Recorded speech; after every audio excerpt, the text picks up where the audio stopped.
Gervonta Tank Davis hindi dumalo sa kanyang grand arrival na ginanap sa MGM Grand Lobby.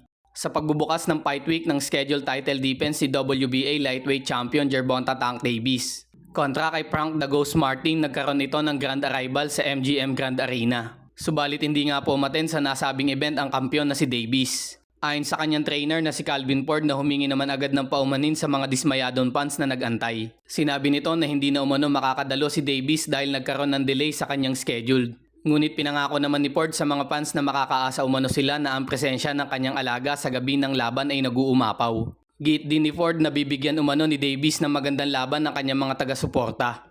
Kaugnay naman dito may isang video clip ngayon na kumakalat kung bakit hindi nakadalo si Davis sa naturang event. Makikita natin sa in-upload ni Danny sa kanyang Twitter account na tumatakbo ang WBA champion habang sinusundan ng kanyang convoy. May caption ito na out in Vegas going on a run instead of going to the grand arrivals.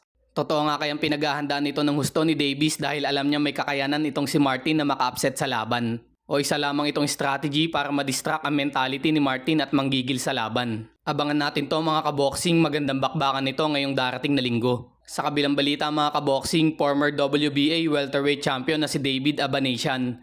Papalitan si Cody Crowler sa pagharap kay IBF welterweight champion Jaron Boots Ennis sa buwan ng Hulyo. Napili si David Abanesian bilang replacement opponent sa laban matapos hindi makapasa ni Cody Crowler sa ginawang eye examination sa kanya. Ang 35 years old Armenian boxer na ito ay may kartadang 30 wins, 18 by knockout sa 4 na talo. Isa sa kanyang mga talo by knockout ay nakuha niya noong magharap sila ni Terence Bud Crawford way back 2022. Habang ang kampiyon naman na may hawak ngayon ng IBF welterweight belt na si Jaron Boots Ennis. May malinis na kartadang 31 wins, 28 by knockouts, walang talo. Naging champion itong si Boots Ennis matapos siyang i-elevate to full champion nang iwan ni Terence Bud Crawford ang kanyang titulo. At tanggihan ng hamon na depensa nito sa kanyang mandatory challenger na si Boots Ennis at patawan ng organisasyon na champion in recess. Abangan din natin ito kung mauulit ba ni Boots Ennis ang ginawa ni Crawford dito kay David Abanesian.